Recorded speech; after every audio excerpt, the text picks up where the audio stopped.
और खिड़कियाँ वगैरह शीशे भी टूट गए, कुछ मरीज भी जख्मी हो गए। फिर हम जा के वहाँ पर मदरसों में, घरों में, या जो दुकानें बड़े हैं यहाँ पर, उनको जाके बताया कि भाई हम भी इंसान हैं, आप ऐसा ना करें, हमारे को पथरा वगैरह करते हैं, हमारे मरीज़ भी ज़ख्मी होते हैं और हमको भी तकलीफ़ होती है। आखिर ऐसा नफरत नहीं किया जाता। देखो मैंने बोला मेरी वाइफ मेरे साथ है, इस इलाके के लोग भी नहीं समझते। नहीं, नफरत नहीं, ये एक खौफ है। हाँ, खौफ। नफरत तो नहीं कहूँगा मैं इसको, ये खौफ है कि मुझे भी कहीं नहीं लग जाए। हाँ हाँ, यही ये है, होता है। यही। हालांकि डॉक्टर फाउ ने पूरी ज़िंदगी लगा दी इस पर। उसको कभी कोई तकलीफ़ नहीं हुई। डॉक्टर फोती अल्लाह जन्नत नसीब करे, उनको भी देखो सारी उम्र मरीजों के साथ रही, और जो सीरियस मरीज वो करते थे तो उनके साथ वो बैठती थी, कभी उनको कोई प्रॉब्लम नहीं हुई। तो ये तो अल्लाह की तरफ से। इनके घर वालों ने भी आपको कहा था कि नहीं, इनके को रिश्तेदार थे, आपका 2 टाइम रोटी है, सालना है, कुछ भी है, कपड़ा है, वो हम करेंगे, आप उनको छोड़ दो अपने लिए। तो मेरे हाथ में चाले पड़ जाते थे। तो मैं कहते ये चाले कैसे? फिर आस्ते आस्ते हाथ सुनने लगे। फिर फैक्ट्री के मालिक ने कहा कि भाई आपको ये क्या है, ये तो आपके हाथ भी सूझ रहे। मैं कहा सर वो बोलते हैं आपका इलाज। मैंने कहा तो गरीब लोग या तो सिविल जाएंगे या फिर जना जाएंगे। तो बोले आपको अलीपत अस्पताल भेज दूँ। फिर मैं वहाँ से निकल आया, फिर और जगहों में गया, वहाँ भी नहीं हुआ। आखिर में जब यहाँ आए तो फिर मेरे डॉक्टर ज़िया साहब ने 2 साल कोर्स का वो किया मैंने, और कोर्स करने के बाद अल्लाह का शुक्र है वो बीमारी रुक तो गई, लेकिन जो उन्होंने करना था, वो जो हालत हो गई थी वो तो हो गई। अब मजीद काम कर सकते, हम इस मसले में रहे कि शायद ये ना नहीं हो।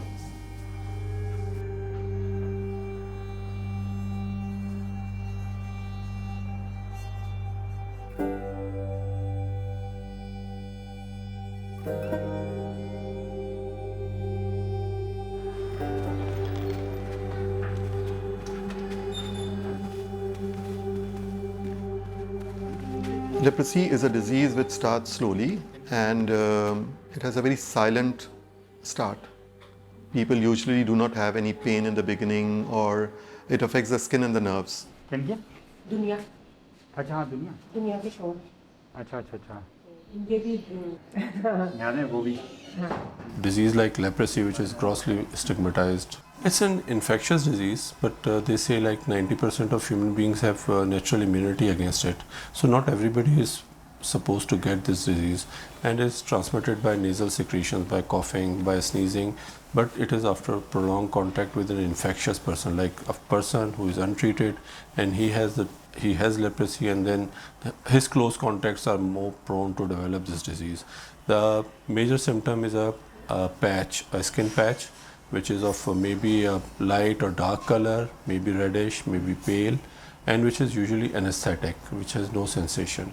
So if that patch is there and it's there for more than 6 weeks, then usually we say that a person should get suspicious, and the person should get himself checked for leprosy.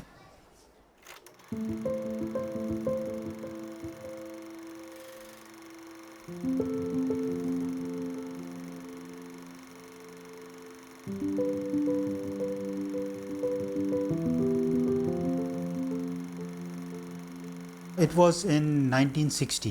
It was definitely short of partition. Well, Dr. Pfau was on her way to India, but in those days one could not get visa so easily. So she had to come to Pakistan. And since she had her congregation sisters over here, the Sisters of the Daughters of Heart of Mary, so she thought that she'll stay with them and maybe apply for the visa, and once she gets the visa, she can go to India.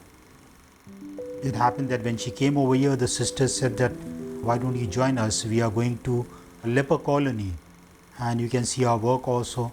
So when she went over there and she saw the plight of the leprosy patients, and it was sewage water with rats, and so then the sisters asked that, Ruth, how about joining us over here and working for the leprosy patients? So she said, no, I don't think I'll be able to do this. So that night when she went to sleep, and this is what she said, that maybe she had a calling, that this is something you should do. Then the next morning when she woke up, she told the sisters, I'm willing to join your work in Pakistan?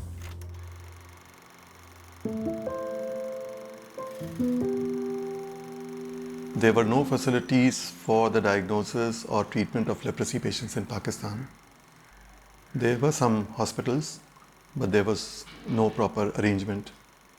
So a group of sisters, nuns, they were working in a small dispensary in Karachi. They came from different continents and they spoke different languages. But for this work, they all got together. Dr. Pfau was from Germany, and there was a lady who was a pharmacist, Sister Berenice Vargas. She was from Mexico. They were joined by a nurse, Sister Janine from Belgium. And yes, in the very first few years, the first Pakistani lady doctor, Dr. Zarina, she joined the group. So it was an all-women group. Everything else was only the outcome of that moment in the beggars' colony at McLeod Road. If I couldn't change everything, I at least wanted to share this suffering. Doing nothing seemed intolerable. I believe, or rather I know, that I am at the place where the Almighty wants me to be. Another thing is certain also. I love the people of this country, those with whom I work, my team, my boys, and all those who have devoted their lives to leprosy work. And I love my patients.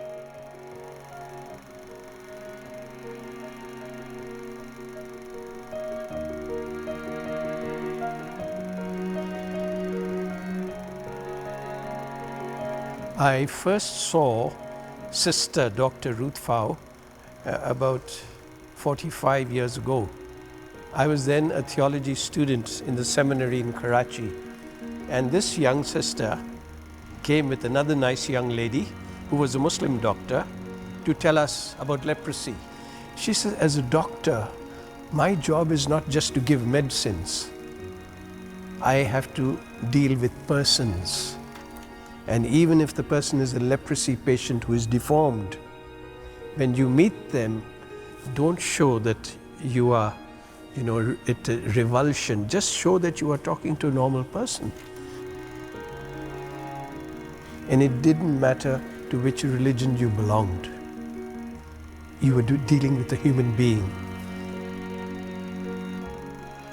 You see, being a German, a female, a Catholic, coming into place where the culture, everything was different, working in a male-dominated society, where wherever she went, she was a female, and she would always take the front seat.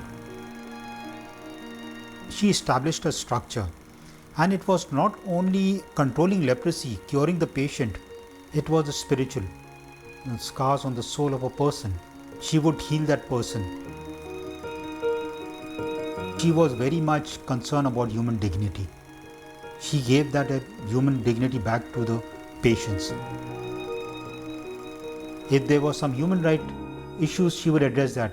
If there were some female rights issues, she would address that. Children issues, she would address. Infrastructure, she would take it up with the government. And they all respected her. There were some patients who were fully deformed. They don't have even limbs. And they literally have to be carried, bathed, given a bath and all these. So she felt that they need a home. Because one of the saying is that everyone should look forward to times when there are no institutions, when people are rehabilitated within their own families. So we wanted to work towards, but unfortunately we are still way behind.